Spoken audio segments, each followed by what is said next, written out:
dia, meus amigos que nos ouvem e nos assistem. Mais um programa aqui, hoje voltado também a desmistificar alguma legislação que está por aí lá no Congresso Nacional.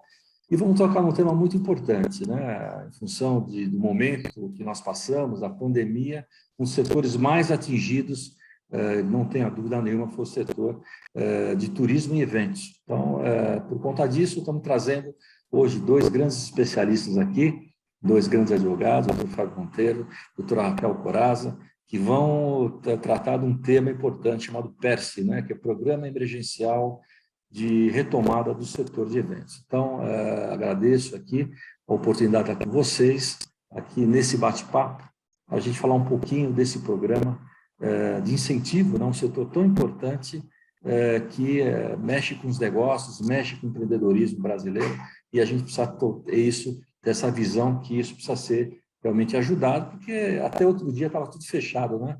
Então, agora que está se abrindo, está se retomando, voltando, de forma meio lenta ainda, mas eu posso dar um testemunho que apostei num grande evento nosso, e realizamos o evento agora em fevereiro, aqui em São Paulo, a nossa Conescap, com 3.000 pessoas participantes, então, presencialmente. Então, foi um evento, realmente, foi um desafio para nós, mas, felizmente, resultado absoluto. Então, primeiro, obrigado pela presença dos dois. Eu já vou abrir a palavra aqui primeiro para o doutor Fábio, depois para a doutora Raquel, para a gente trocar essa dinâmica. Então, do que se trata desse programa? Qual a ideia? O que o governo está pensando?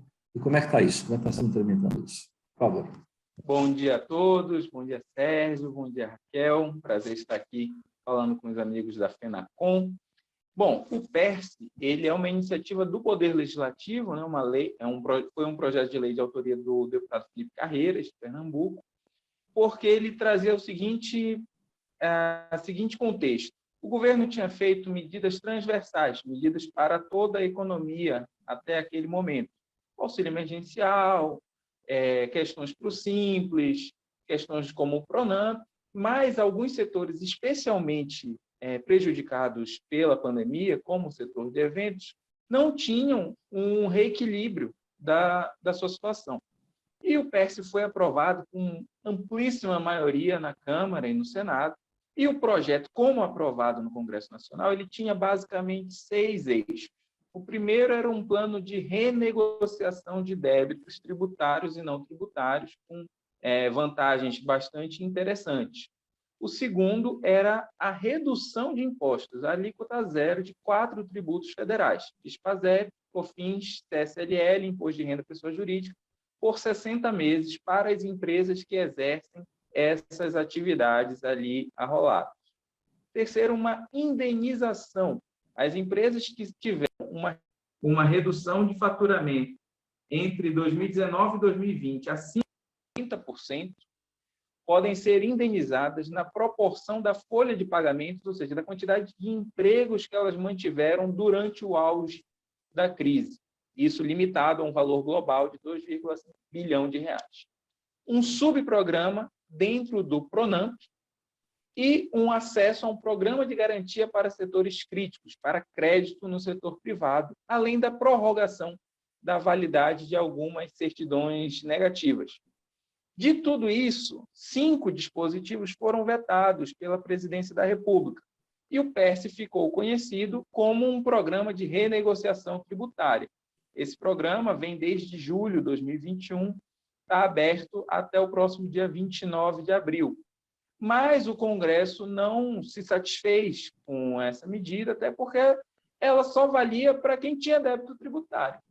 Quem teve a redução de faturamento, mas continuou agindo normalmente, continuou pagando os tributos na proporção do seu faturamento, da sua receita, não teria nenhum benefício, só quem tinha passivos anteriores. Então, o Congresso derrubou esse veto da Presidência da República e as partes vetadas, rejeitadas, foram promulgadas, se tornaram lei, no último dia 18 de março de 2022. Até o momento, não temos um novo regulamento do PERSE após este período. O que nós temos hoje é uma portaria do Ministério da Economia que arrola as empresas, os CNAEs, os Códigos de Atividade Econômica, das pessoas jurídicas que poderiam fazer jus ao PERSE. Muito bem. Agora eu vou ver a visão da doutora Raquel, aqui representando a nossa federação, né? Evidentemente, ela tem uma visão talvez um pouco mais abrangente do setor especificamente, por estar envolvida lá no setor de turismo e de eventos, né? Doutora Raquel, então, qual a sua visão a respeito desse programa emergencial tão importante para o setor, né? Bom dia, presidente. Antes de tudo, gostaria de agradecer, em nome do presidente Alexandre, da Federação Brasileira de Hospedagem e Alimentação, o convite para participar do evento.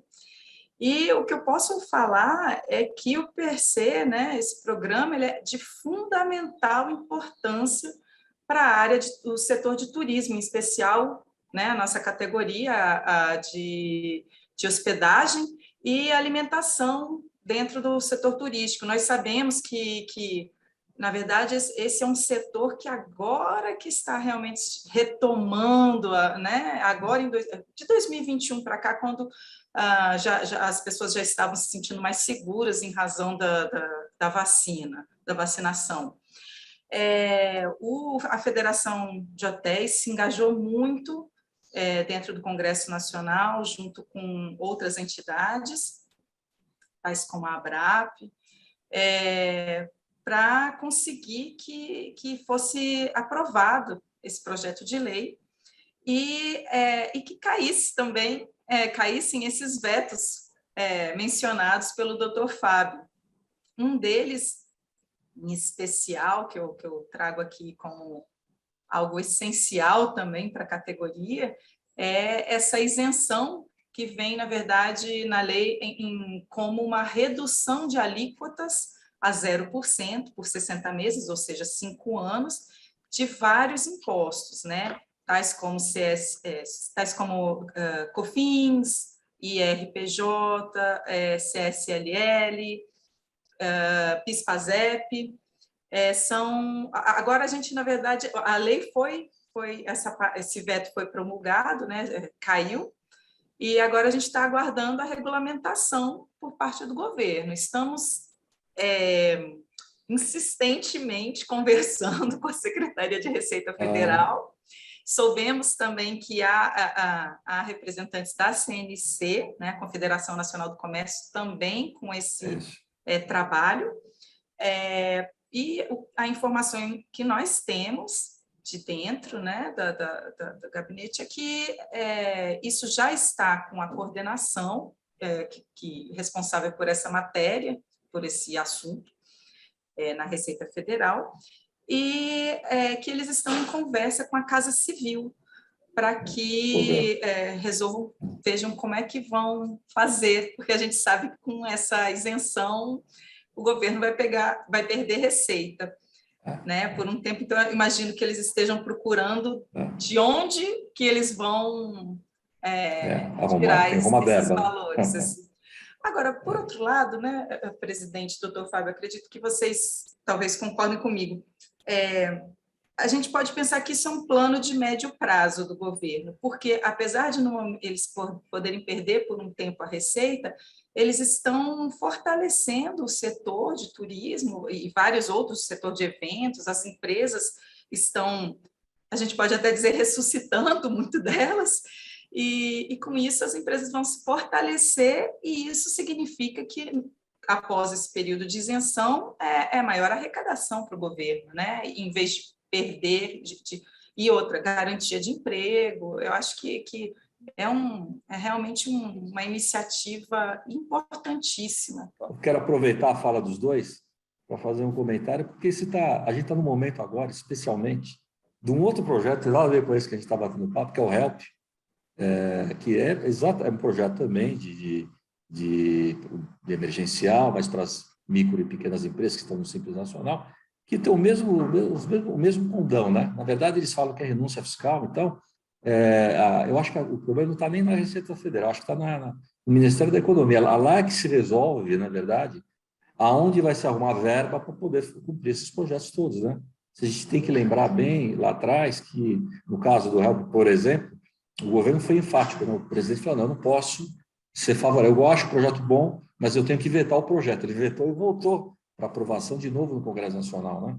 Porque ele não poderia, por ter esse cunho de renúncia fiscal, então ele não poderia votar dessa forma. Só que agora vamos dizer assim, o problema está no colo do Ministério da Economia para poder ver aonde vai arrumar verba para cobrir, vamos dizer, a defasagem de recursos que tem que entrar para o projeto HELP. E aqui o caso do PERSE, imagino que seja a mesma coisa. É isso, doutor Fábio? Conta para nós. É isso mesmo. Um trabalho que nós, inclusive, fizemos foi combater, na época, fazer um parecer sobre esses argumentos de inconstitucionalidade. O presidente sempre dizia, é crime de responsabilidade se eu sancionar, porque não tem a fonte da despesa. O PERSE tem a fonte da despesa. Ele tem um artigo dedicado a dizer as fontes de receitas, por exemplo, receitas das loterias, receitas do Tesouro Nacional, de remanejamento. E o Supremo Tribunal Federal tem jurisprudência de que a ausência da precisão de toda a fonte da receita não torna a lei inconstitucional. O que você precisa fazer é justamente fazer esse ajuste para a sua aplicação. Um cuidado, inclusive, que o legislador teve no PERSE, é que esse quesito da indenização, que é uma despesa pública que seria criada, ele colocou, isso apenas será implantado quando o governo informar as despesas disso no orçamento. Então, isso só virará um direito, efetivamente, no ano que vem, quando vier a previsão orçamentária para o pagamento dessa indenização. A alíquota zero, não. A alíquota zero ela já está em vigor. Inclusive, um grande debate jurídico sobre isso é que, a priori, a alíquota zero ela está muito bem descrita na lei. As empresas que fazem jus já poderiam fazer jus independente da regulamentação. Muita gente está dizendo, não, eu prefiro até continuar pagando e esperar o regulamento, mas, a priori, a interpretação literal é de que a lei já dispõe sobre isso. Mas gato escaldado, né, doutor? Gato escaldado é o problema, né? Banho, no Brasil é complicado, né? É bem difícil essas questões. Eu acho que a gente deve ter muita cautela mesmo com esse tipo de interpretação, né? Para evitar criar ainda mais um passivo né? Para as empresas que se não tem uma regulamentação, ou pelo menos um posicionamento da Receita para falar, não há necessidade, eu acho que é importante ter esse posicionamento. Agora, eu entendi bem, vou perguntar para os dois aí, né? O doutor Monteiro colocou claramente essa questão, né? Os vetos foram feitos porque não atendiam todo o setor, atendiam especialmente as empresas que estavam com dificuldade de pagar os seus tributos. Então, como o foco, como bem disse o doutor Fábio, ficou muito voltado às empresas que estavam devendo tributos para o governo, então virou vamos dizer assim, uma renegociação tributária, né? E não incentivou aquele bom pagador, né? Que faz parte do setor, caiu a renda dele também, mas ele vinha cumprindo lá, bem ou mal, lá, muito suor, lá, pagando a sua tributação, evidentemente com uma queda talvez significativa do seu rendimento, mas o que foi a sensibilidade do Congresso, pelo que eu entendi, foi justamente de cortar esses vetos, né, e dar essa amplitude, ou seja, todo o setor será beneficiado por esse programa. É isso mesmo? Ou a minha interpretação está inadequada, doutor Fábio? Não, é exatamente isso. Um ponto que eu ia acrescentar, quando a doutora Raquel colocou, é de que os estudos todos mostram o chamado efeito multiplicador do turismo. A quantidade de cidades, estados que são dependentes do turismo e toda a cadeia que existe, né, a montante, a posterior do turismo, e que também foi prejudicada. Então, a gente precisava fazer um incentivo para a retomada, porque, veja, a pandemia não se encerrou. Você vai montar um novo negócio hoje, você botaria o seu dinheiro em turismo, sabendo que amanhã alguém pode mandar fechar de novo? Você pensa duas vezes. Agora, se você diz, não, tem toda uma condição tributária, melhora, aí você pode voltar a investir. É verdade, né? É uma forma indireta de incentivar o setor, né, ao investidor que está também precisando colocar o seu dinheiro em algum lugar, né? Esse é um outro aspecto importante, né? E, evidentemente, o setor do turismo, ainda mais no Brasil, país voltado a isso, não tenha dúvida nenhuma, e que tem que crescer muito nessa área, né? Cada vez mais. Então, e tem um potencial de crescimento fabuloso, né? E a doutora Raquel, o que a senhora acha disso, desses comentários, e como é que a senhora está enxergando isso, né? Esse projeto? Acho perfeito essas colocações, a colocação do senhor presidente e do doutor Fábio, ainda mais o Brasil, que tem um potencial turístico, né, incrível. E a respeito também do comentário anterior, né, do doutor e do presidente, sobre o incentivo ao bom pagador, é perfeita a colocação. Realmente, com a queda, né, tendo caído esses vetos e essa previsão de isenção, né, para o futuro, então, independente de você ter sido bom ou mal pagador, você tem esse benefício, perfeito. E em relação ao PERSE antes de ter caído o veto, realmente, presidente, a sua colocação foi correta. Ele, na verdade, foi uma previsão, ficou uma previsão legal de transação tributária com maiores benefícios. Inclusive, a Federação de Hotéis, a Federação de Hospedagem e Alimentação, foi uma das primeiras entidades, se não foi a primeira, que firmou um convênio, uma parceria com a PGFN, né, a Procuradoria-Geral da Fazenda Nacional, exatamente para que seus associados, seus representados, tivessem maior acesso às orientações, regras e informações a respeito desse tipo de transação tributária que, conforme o próprio procurador da PGFN comentou com a gente num evento realizado por videoconferência, nunca tinha saído antes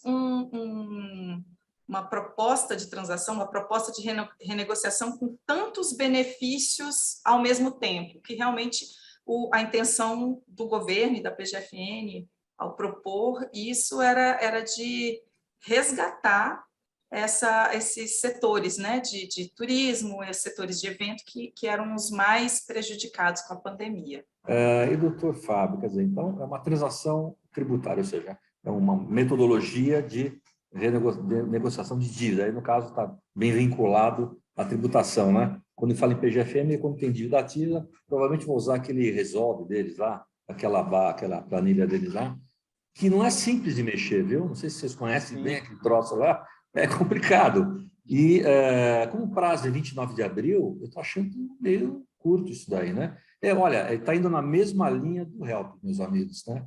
O HELP termina em 29 de abril. E, na verdade, o que eu vejo é que a Receita, sim, precisa sensibilizar e aumentar esse prazo, ficar pelo menos até maio, porque para a empresa entrar e tentar fazer a sua negociação dentro de um produto desse, uma plataforma dessa, primeiro que não é simples, ela vai precisar aí talvez de especialistas, o próprio contador, né, que já está acostumado a entrar nessas planilhas, nessas plataformas de governo para poder fazer essa inserção dos seus clientes. Evidentemente que ele faz meio que o meio de campo, porque na verdade não é para ele, né, é para o cliente. Então, no caso da transição, existem alguns critérios e que você vai apresentar isso para o cliente e ele vai fazer conta, ver qual que interessa mais, para ver qual que ele vai aceitar renegociar as suas dívidas, né? Você tem esse pensamento, doutor Fábio? Você acha que esse é o caminho mesmo que deve se seguir? Com certeza. Já houve algumas prorrogações nesse caso, né?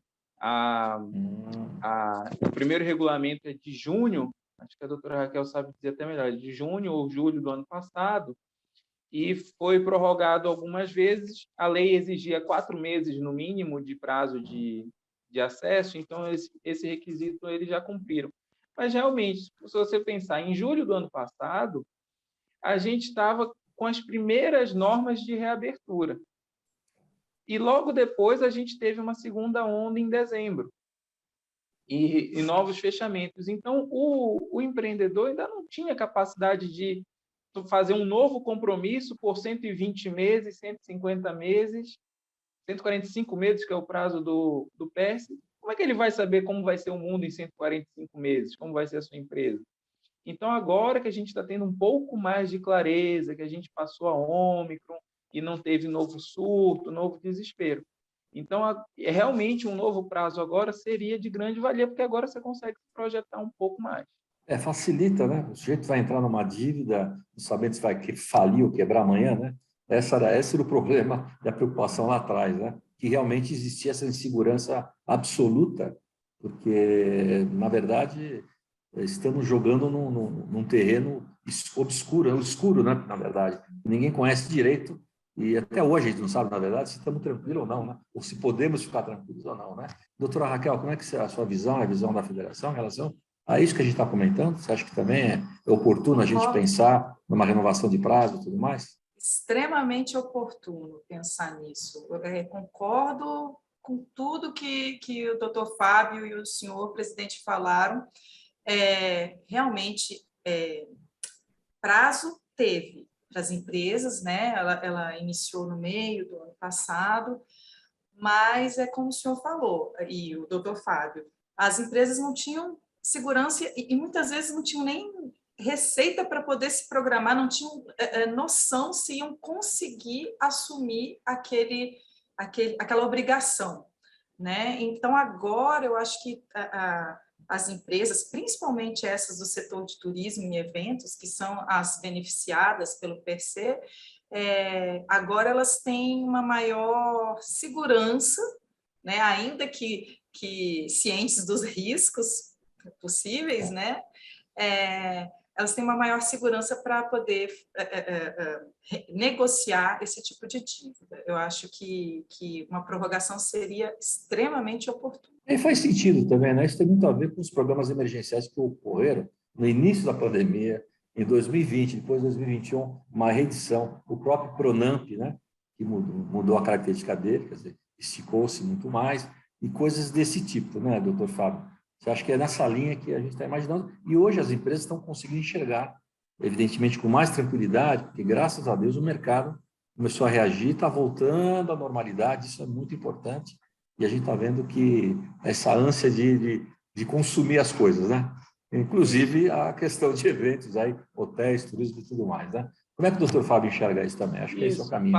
Falava-se muito, ainda na fase de discussão da lei, de um efeito rebote, né? Que historicamente as epidemias têm, esse fechamento traz um efeito rebote da pessoa querer viver, querer ir à praia, querer ir para um hotel, ter um momento que lhe foi vetado. Mas os estudos também indicavam que a gente precisaria, se não tivesse nenhum ajuste tributário, de pelo menos 10 anos para realmente compensar os prejuízos nesse setor. Com esse ajuste, calcula-se algo em torno de 5 anos, que é justamente o prazo dessa alíquota zero, porque você imagina o que foi manter uma estrutura de um hotel, não poder deixar aquilo depreciar, fechado 6 meses. Algumas empresas têm mais flexibilidade de caixa, conseguiram se enxugar, tinham mais empregados que não eram carteira assinada, que eram PJ, alguma situação assim, tem o seu planejamento. Mas quem tem todo mundo carteira assinada, você teve ali 3 meses de suspensão e depois teve que manter ou assumir débitos trabalhistas. Então, até recuperar isso realmente é um prazo longo. E um ponto que eu queria trazer aqui para a gente refletir é a dificuldade que se teve de precisar o que eram as empresas do setor de eventos e turismo, e é uma dificuldade que se mantém na regulamentação que o governo fez dos QNAEs. Então, quais são os QNAEs, quais são os critérios para isso? Isso gerou e vai gerar, com certeza, um debate bom aí pelos próximos anos. Isso é importante ressaltar, né? Porque realmente isso é um problema sério que nós temos, né? Quer dizer, as classificações, né, das atividades econômicas, que não é só na área do turismo, infelizmente. É uma própria dinâmica, né? Eu acho que a dinâmica, vamos dizer assim, do mercado, ela é muito mais rápida e muito mais ágil do que a dinâmica legal, né? Então, a legislação, ela demora mais para seguir, né? Para acompanhar esse ritmo das inovações, de novos setores econômicos, enfim, caminhos que estão se seguindo, né? E mercados que estão se abrindo. A legislação, ela anda atrás, ela não anda junto, né? Nem junto ela anda de fato atrás. Isso ocasiona esse tipo de problema, né? Tem muita coisa que você vai no KNAI tentar fazer uma classificação, você não consegue chegar a nenhuma... Pô, que KNAI que eu uso aqui? E se fizer a consulta ao governo, nem ele vai poder te responder, e também não sabe qual é o KNAI adequado. Isso é uma realidade que a gente tem, infelizmente, né? É uma realidade que a gente tem, né? Mas, enfim, a gente tem que se adaptar a esses problemas que existem aqui no nosso país, né? Doutora Raquel, como é que você enxerga isso? E existe esse tipo de reclamação no setor? Como é que é? Conta para nós aí. Existe sim. A vida é muito dinâmica, né? A legislação, ela tenta correr atrás, realmente. O que, em relação às empresas representadas pelo nosso setor, eu acho até que por enquanto, tem uma certa clareza. Claro que suscitam algumas dúvidas sempre, mas há uma certa clareza porque a hotelaria em geral tem os quinais, né, para pousada, etc. E no caso dos restaurantes, que é uma dúvida que bares, restaurantes, etc., né, que é uma dúvida que o pessoal trouxe bastante para a gente, que já estivessem registrados no cadastro, então que realmente tinham aquela natureza turística, né, tinham aquele escopo, aquele objetivo de atender os turistas. Porque aí, então, na verdade, evidentemente, todo mundo vai querer nessa onda, né? Opa, eu tenho um botequinho aqui no centro da cidade, vou querer pegar 60 meses de isenção aí, né? Tributária aí, né? É isso, doutor Fábio, como é que você está enxergando isso? É um pouco isso. A gente tem recebido muitas dúvidas nesse último mês, tanto de contadores quanto de empresários, e a gente vê muito a questão dos restaurantes, bares, cafeterias, bares e similares. O que a lei do PERSE diz? Artigo 2º, inciso 4º. As atividades consideradas prestadoras de serviço turístico de acordo com a Lei Geral do Turismo, o artigo 21 da Lei Geral do Turismo. Aí você vai na Lei Geral do Turismo, ele lista hotéis, apartamentos, não sei o que, alguma coisa ali bem próxima ainda, e tem um parágrafo único. Podem se cadastrar no cadastro, dadas as condições, as seguintes atividades. Aí vem um rol, se não me engano, com 8 atividades. Nesse rol, o primeiro inciso, restaurantes, bares, cafeterias e similares. Aí o Ministério da Economia disse, bom, se restaurante, bar, cafeteria e similar pode se cadastrar no cadastro, eu vou considerar serviço turístico se cadastrado estiver. É uma interpretação que eu entendo possível, mas entendo também bem possível a interpretação de quem diz, olha, o inciso 4 da lei do PERSE fala atividades referidas no artigo 21, não atividades cadastradas. Então, isso vai gerar, no mínimo, um debate bom, um debate que ainda está para ser construído. Hoje, pela portaria do Ministério da Economia, se não tem o cadastro em 3 de maio de 2021, não tem direito. Mas hoje o que está posto é isso. E isso gera um debate interessante, porque se pensar, digamos assim, no Rio de Janeiro, o turista no Rio de Janeiro tem todo tipo de turista, mas uma atração do Rio de Janeiro é o Boteco da Esquina. E o Boteco da Esquina também estava fechado. E esse Boteco da Esquina, às vezes, nunca tinha sonhado no cadastro.